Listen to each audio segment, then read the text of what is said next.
warahmatullahi wabarakatuh. Salam sejahtera untuk kita semua. Om Swastiastu, Namo Buddhaya, salam kebajikan, salam Pancasila. Kembali berjumpa dengan saya Riza Dharma Putra pada video pembelajaran komunikasi perubahan sosial. Hari ini kita akan membahas secara spesifik apa itu komunikasi perubahan sosial. Video ini memiliki tujuan agar teman-teman mampu memahami konsep komunikasi perubahan sosial dan yang kedua mampu memahami ruang lingkup komunikasi perubahan sosial. Nah, seperti yang saya sudah jelaskan yang lalu, bagaimana definisi komunikasi itu? Komunikasi itu bisa kita lihat dari model klasik di mana atau biasa kita sebut dengan model linier, ya. Proses penyampaian pesan dari komunikator kepada komunikan melalui media tertentu dan memiliki dampak. Kemudian di sisi lain juga ada definisi yang melihat bahwa komunikasi adalah proses interaksi makna antara satu pihak dengan pihak yang lain. Ya, seperti itu. Itu definisi klasiknya. Nah, kemudian perubahan sosial adalah perubahan yang terjadi pada struktur dan fungsi masyarakat. Perubahan yang terjadi dalam hubungan sosial masyarakat dan perubahan yang memengaruhi sistem kemasyarakatan. Ya, itu perubahan sosial. Nah, kalau dua konsep ini kita kawinkan, seperti apa jadinya? Ya. Kita bisa melihat bahwa komunikasi perubahan sosial adalah komunikasi yang dilakukan oleh aktor-aktor tertentu atau pihak-pihak tertentu dalam masyarakat yang bertujuan untuk mendorong perubahan sosial. Komunikasi ya adalah elemen-elemen penting dalam perubahan sosial. Ya, komunikasi memiliki peran yang penting dalam perubahan sosial. Kenapa? Karena komunikasi atau karena setiap perubahan sosial itu pasti ada komunikasi. Dalam setiap perubahan sosial karena dia terkait dengan manusia, maka terkait dengan interaksi masyarakat, maka di situ ada komunikasi. Kalau kita lihat dari sisi sejarah studi komunikasi perubahan sosial, konsep tentang ini sebenarnya mulai didengungkan oleh Daniel Lerner tahun 58 yang mengemukakan posisi komunikasi dalam pembangunan. Waktu itu memang konsep-konsep setelah Perang Dunia Kedua, konsep tentang developmentalism itu semakin menguat. Komunikasi diarahkan untuk bagaimana pembangunan itu bisa diterjemahkan, dapat diartikulasikan oleh masyarakat. Pemerintah sebagai aktor-aktor pembangunan itu melakukan sesuatu, berupaya untuk meyakinkan masyarakat bahwa perubahan itu sebuah keniscayaan. Nah, dalam kajiannya, Lerner melihat bahwa salah satu yang memiliki peran yang penting untuk mendorong terjadinya perubahan sosial adalah media massa. Ya. Makanya kalau kita lihat tahun 60-an di mana sejarah awal berdirinya TVRI menjadi corong pembangunan. Bahkan di Amerika sekalipun TV-TV itu menjadi sebuah corong pembangunan. Ya. Selain itu yang menjadi penguat dari kajian komunikasi perubahan sosial adalah kajian tentang modernisasi.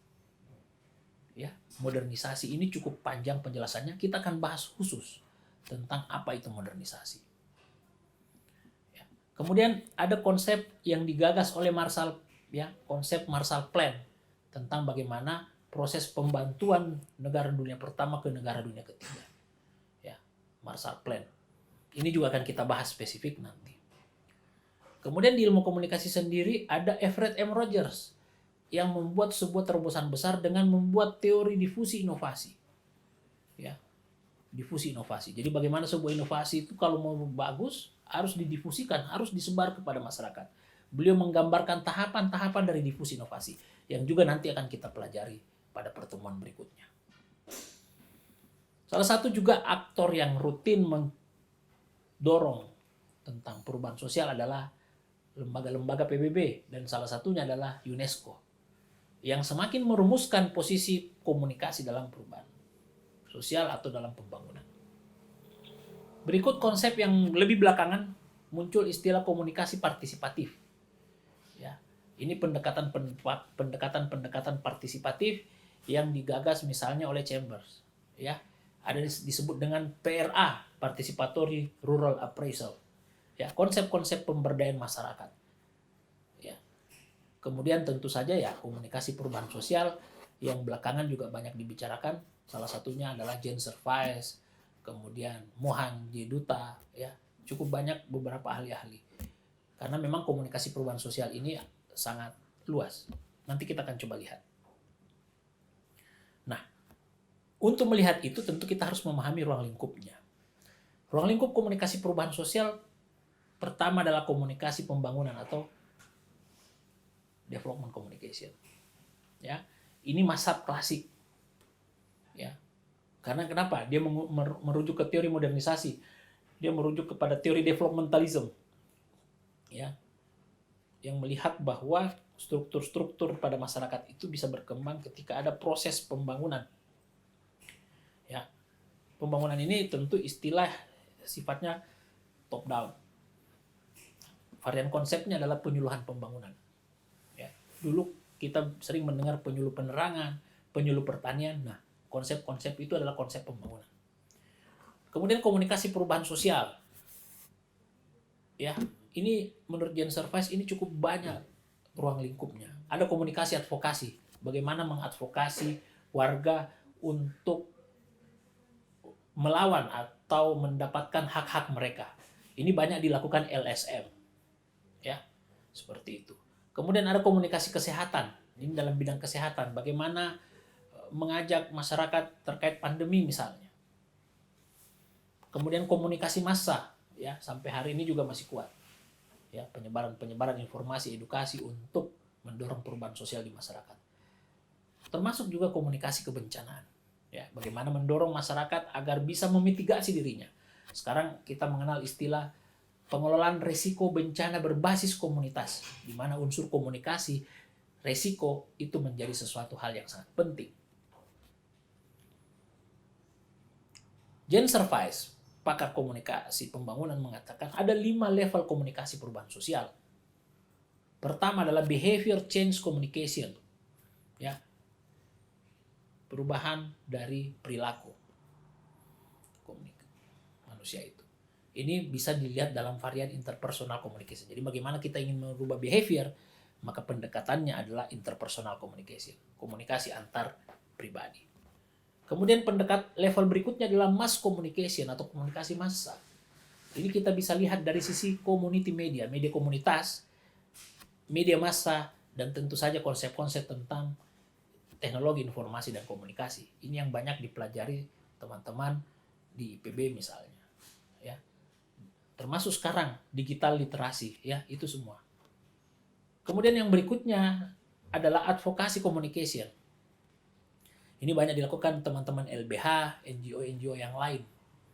Ya, kalau sekarang ini lagi marak Wadas Melawan. Nah, itu dengan pendekatan advokasi komunikasi. Wadas itu salah satu daerah di Jawa Tengah di mana mereka menolak adanya pembuatan bendungan yang akan mengubah ekosistem dan aspek ekologis masyarakat di situ.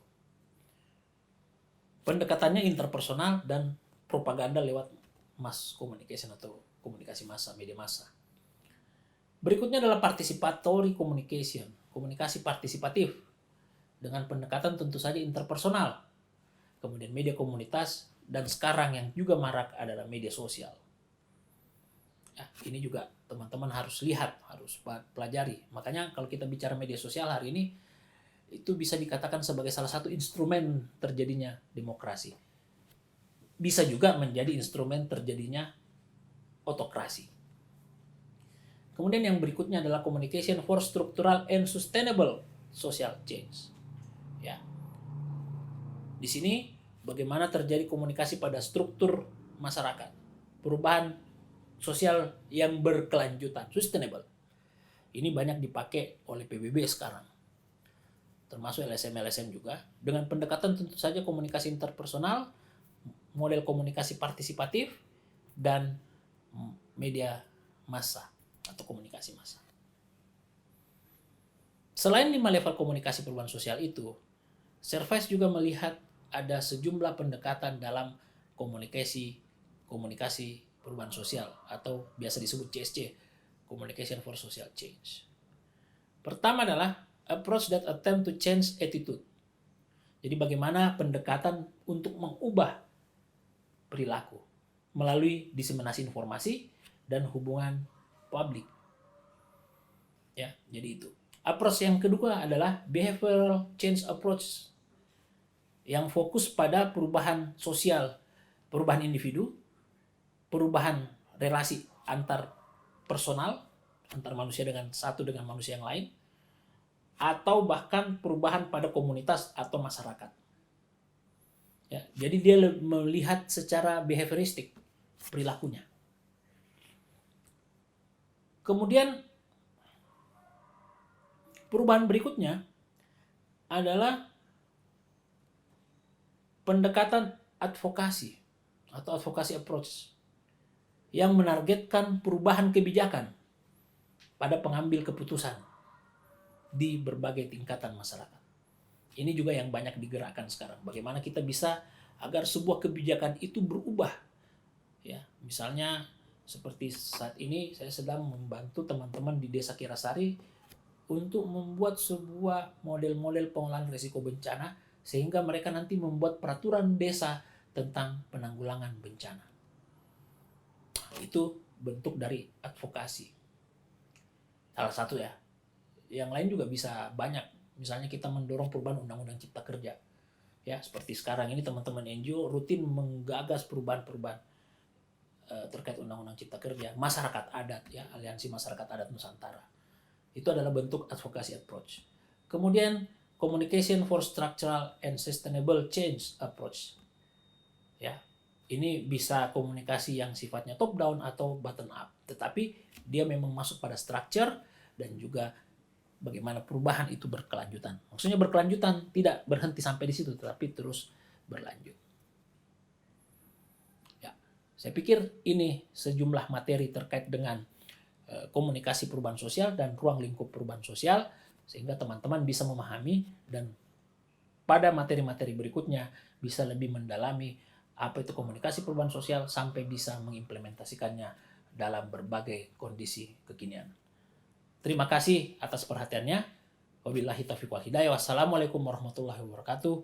Salam Pancasila.